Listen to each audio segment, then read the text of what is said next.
ನರೇಂದ್ರ ಮೋದಿ ತನ್ನನ್ನು ಮೆಚ್ಚಿಸೋದಕ್ಕೆ ಬಯಸ್ತಾ ಇರೋದ್ರಿಂದ ರಷ್ಯಾದಿಂದ ಭಾರತ ಕಡಿಮೆ ತೈಲವನ್ನ ಖರೀದಿ ಮಾಡ್ತಾ ಇದೆ ಅಂತ ಟ್ರಂಪ್ ಅವರು ಹೇಳ್ತಾ ಇದ್ದಾರೆ. ಅವ್ರು ಆ ರೀತಿ ಹೇಳೋ ಸಂದರ್ಭದಲ್ಲಿ ಅವ್ರ ಪಕ್ಕದಲ್ಲಿ ನಿಂತಿದ್ದಂತಹ ಸೆನೆಟರ್ ಅಮೆರಿಕದಲ್ಲಿರುವ ಭಾರತದ ರಾಯಭಾರಿ ಅಮೆರಿಕದಲ್ಲಿ ಬೇಡ್ಕೊಳ್ತಾ ಇದ್ದಾರೆ ಅನ್ನುವಂತ ಮಾತಾಡ್ತಾರೆ. ನಾವು ರಷ್ಯಾದಿಂದ ಕಡಿಮೆ ತೈಲ ಖರೀದಿ ಮಾಡ್ತಾ ಇದೀವಿ ಅಂತ ಅವ್ರಿಗೆ ವಿವರಿಸುವಂತೆ ಕೇಳ್ತಾ ಇದ್ದಾರೆ ಅಂತ ಆಡ್ಕೊಳ್ಳಲಾಗ್ತಾ ಇದೆ. ಟ್ರಂಪ್ ಮತ್ತೆ ಅವ್ರ ಸಹಚರರು ಇದನ್ನೆಲ್ಲ ಹೇಳ್ತಾ ಇದ್ದಾರೆ ಈಗ.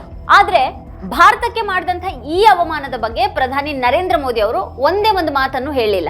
I really do believe that what he did with India is the chief reason India is now buying substantially less Russian oil.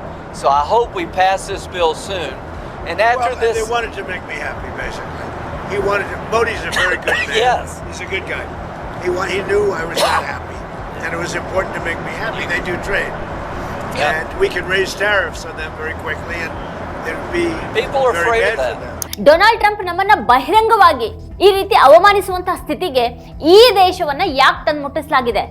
America ವೆನೆಜುವೆಲಾದ ಅಧ್ಯಕ್ಷರನ್ನ ಬಂಧಿಸಿದಾಗ ಸಣ್ಣ ದೇಶಗಳು ಸಹ ಅದನ್ನ ಖಂಡಿಸಿದ್ವು. ಯಾಕಂದ್ರೆ ಅದು ಅಂತಾರಾಷ್ಟ್ರೀಯ ಒಪ್ಪಂದಗಳು ಮತ್ತೆ UN ಚಾರ್ಟರ್ಗಳ ಉಲ್ಲಂಘನೆಯಾಗಿತ್ತು.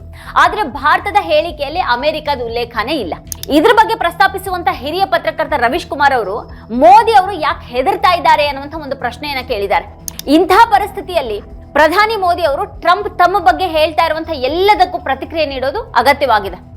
ವೆನೆಜುವೆಲಾ ಮೇಲಿನ ದಾಳಿಯ ಬಗ್ಗೆ ಅವ್ರು ಮಾತಾಡಬೇಕಾಗಿದೆ.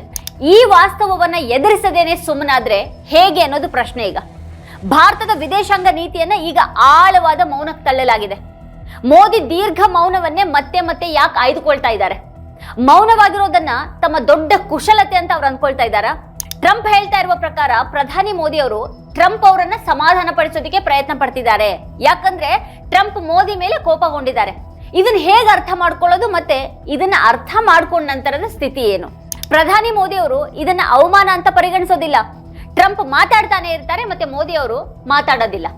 ಭಾರತದ ಪ್ರಧಾನಿ ಮೋದಿ ಬಗೆಗಿನ ಟ್ರಂಪ್ ಅವರ ಅಗೌರವದ ಹೇಳಿಕೆಗಳಿಗೆ ಭಾರತ ಕೋಪಗೊಳ್ಳೋದಿಲ್ಲ.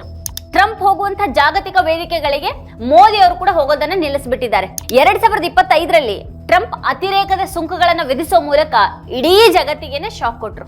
2026ರಲ್ಲಿ ವೆನೆಜುವೆಲಾದ ಮೇಲೆ ದಾಳಿ ಮಾಡಿದ ನಂತರ ಇರಾನ್, ಕ್ಯೂಬಾ, ಮೆಕ್ಸಿಕೋ ಮತ್ತೆ ಕೊಲಂಬಿಯಾ ದೇಶಗಳಿಗೂ ಕೂಡ ಅದೇ ಬೆದರಿಕೆ ಇದೆ. ತೈಲ ಲಭ್ಯತೆಯ ದೃಷ್ಟಿಕೋನದಿಂದ ವೆನೆಜುವೆಲಾದ ಮೇಲಿನ ದಾಳಿಯನ್ನ ಅರ್ಥ ಮಾಡ್ಕೊಳ್ಳೋ ಹೊತ್ತಿಗೆ ಪಶ್ಚಿಮ ಗೋಳಾರ್ಧದಿಂದ ಚೀನಾ, ರಷ್ಯಾ ಮತ್ತೆ ಇರಾನ್ಗಳನ್ನ ಓಡಿಸುವಂತಹ ಕೋನ ಒಂದು ಕಾಣುತ್ತೆ. ಅಮೆರಿಕದ ವಸಾಹತುಶಾಹಿ ಮಹತ್ವಾಕಾಂಕ್ಷೆಯ ಮನ್ರೋ ಅವರ ಸಿದ್ಧಾಂತವನ್ನ ಈಗ ಡೋನ್ರೋ ಅನ್ನುವಂತ ಹೆಸರಿನಿಂದ ಕರೆಯಲಾಗ್ತಾ ಇದೆ. ಮನ್ರೋ ಅವರ ಸಿದ್ಧಾಂತವನ್ನ ಟ್ರಂಪ್ ಇನ್ನಷ್ಟು ವಿಸ್ತರಿಸಿದ್ದಾರೆ ಮತ್ತೆ ಸಂಕೀರ್ಣಗೊಳಿಸಿದ್ದಾರೆ. ಟ್ರಂಪ್ ಈಗ ಪ್ರಪಂಚದಾದ್ಯಂತ ಸಾಕಷ್ಟು ಚರ್ಚೆಯನ್ನು ಹುಟ್ಟುಹಾಕಿದ್ದಾರೆ. ಹಾಗಾದ್ರೆ 10ರಿಂದ 12 ವರ್ಷಗಳಿಂದ ಸೂಪರ್ ಪವರ್ ಆಗೋದಿಕ್ಕೆ ಮತ್ತೆ ವಿಶ್ವ ನಾಯಕನಾಗೋದಿಕ್ಕೆ ಎಲ್ಲಾ ಪ್ರಯತ್ನಗಳ ಹೊರತಾಗಿನೂ ಭಾರತದ ಪ್ರಧಾನಿ ಮೋದಿ ಅವರು ಯಾಕೆ ಮೌನವಾಗಿದ್ದಾರೆ? ಆಪರೇಷನ್ ಸಿಂಧೂರ್ ನಂತರ ಭಾರತ ಎಲ್ಲಿಯೂ ಕೂಡ ಕಾಣ್ತಾ ಇಲ್ಲ. ಭಾರತ ಜಾಗತಿಕ ವೇದಿಕೆಯಲ್ಲಿ ಏನನ್ನಾದ್ರೂ ಹೇಳಿದಾಗ ಜಗತ್ ಕೇಳುತ್ತೆ. ಹಾಗಾದ್ರೆ ಭಾರತದಿಂದ ಯಾವ ಅಭಿಪ್ರಾಯವನ್ನ ಕೇಳಲಾಗ್ತಾ ಇದೆ? ಈಗ ನಿಜವಾಗಿನೂ ಕೇಳಲಾಗ್ತಾ ಇದೆಯಾ? ವಿದ್ವಾಂಸ ಹ್ಯಾಪಿಮೆನ್ ಜಾಕೋಬ್, ನಾವು ಮೆಗಾಫೋನ್ ರಾಜತಾಂತ್ರಿಕತೆಯನ್ನ ನಂಬೋದಿಲ್ಲ. ನಾವು ನಮ್ಮ ಮಿತ್ರ ರಾಷ್ಟ್ರಗಳೊಂದಿಗೆ ಖಾಸಗಿಯಾಗಿ ಮಾತಾಡ್ತೀವಿ. ನಿಜವಾಗಿನೂ ನಾವು ಮೆಗಾಫೋನ್ ರಾಜತಾಂತ್ರಿಕತೆಯನ್ನ ನಂಬೋದಿಲ್ಲ ಅಂತ ಹೇಳ್ತಾರೆ.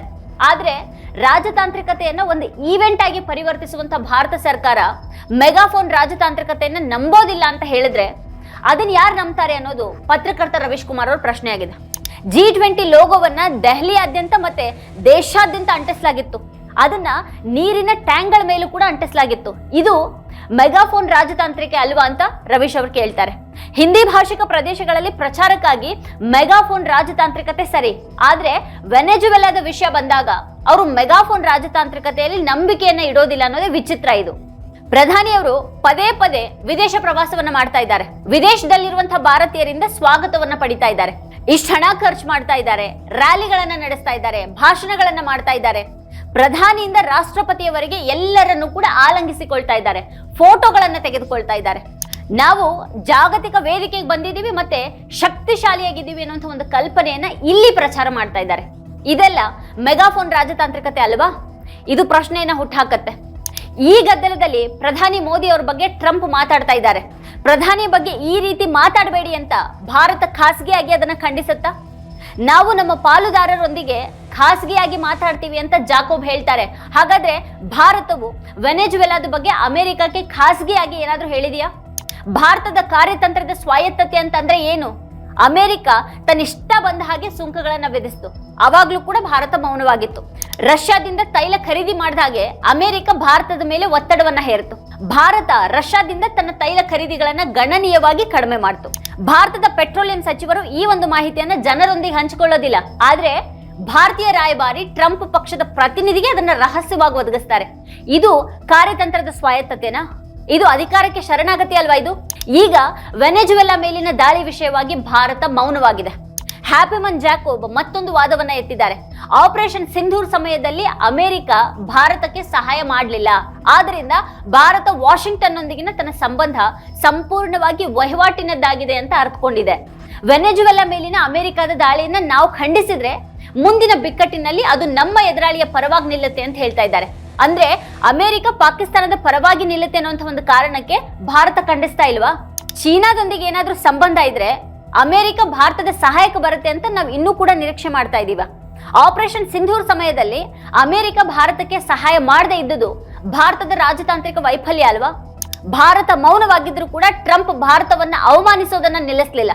ಭಾರತ ತನ್ನ ಹಿತಾಸಕ್ತಿಗಳಿಗಾಗಿ ಮೌನವಾಗಿದ್ರೆ ಮತ್ತೆ ಇದು ಈ ಕ್ಷಣದ ನೈತಿಕತೆ ಅನ್ನೋದಾದ್ರೆ ಅಮೆರಿಕ ಯಾವ ಹಿತಾಸಕ್ತಿಗಳನ್ನ ಪೂರೈಸ್ತಾ ಇದೆ? ಅಮೆರಿಕದಲ್ಲಿ ಭಾರತೀಯರನ್ನ ನಡೆಸ್ಕೊಳ್ಳುವಂತಹ ರೀತಿ ಬದಲಾಗಿದೆ ಅಂತ ನ್ಯೂಯಾರ್ಕ್ ಟೈಮ್ಸ್ ವರದಿ ಹೇಳುತ್ತೆ. ಅವರೀಗ ಘೋಷಣೆಗಳಿಂದ ಹಿಡಿದು ಅಪಹಾಸ್ಯದವರೆಗೆ ಎಲ್ಲವನ್ನು ಎದುರಿಸ್ತಾ ಇದ್ದಾರೆ. ಇದರ ನಡುವೆ ಭಾರತಕ್ಕೆ ವೆನೆಜುವೆಲಾ ಮತ್ತೆ ಉಕ್ರೇನ್ನ ಸಮಸ್ಯೆಗಳು ಅದರ ಹಿತಾಸಕ್ತಿ ಆದ್ಯತೆಯಾಗಿಲ್ಲ ಅಂತ ಜಾಕೋಬ್ ಥರದವ್ರು ಹೇಳ್ತಾ ಇದ್ದಾರೆ.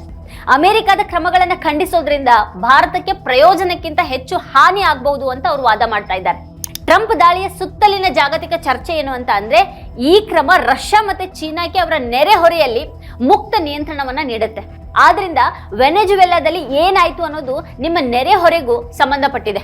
ನೆರೆಹೊರೆಯ ಹೆಸರಿನಲ್ಲಿ ಮೌನವನ್ನ ಸಮರ್ಥಿಸೋದು ಎಷ್ಟು ಸರಿ ಅನ್ನೋದು ಪ್ರಶ್ನೆ. ಉಕ್ರೇನ್ ನಮ್ದು ಅಂತ ರಷ್ಯಾ ಹೇಳುತ್ತೆ, ತೈವಾನ್ ತನ್ನದು ಅಂತ ಚೀನಾ ಹೇಳುತ್ತೆ.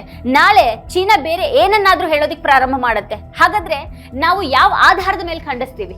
ಹ್ಯಾಪಿಮನ್ ಜಾಕೋಬ್ ಉಕ್ರೇನ್ ಭಾರತಕ್ಕೆ ಪ್ರಮುಖ ಆದ್ಯತೆ ಅಲ್ಲ ಅಂತ ಹೇಳ್ತಾರೆ. ಹಾಗಾದ್ರೆ ಪ್ರಧಾನಿ ಮೋದಿ ಅವರು ಉಕ್ರೇನ್ಗೆ ಯಾಕೆ ಹೋದ್ರು? ಯಾವ ನೀತಿ ಅಡಿಯಲ್ಲಿ ಹೋದ್ರು ಅವರು?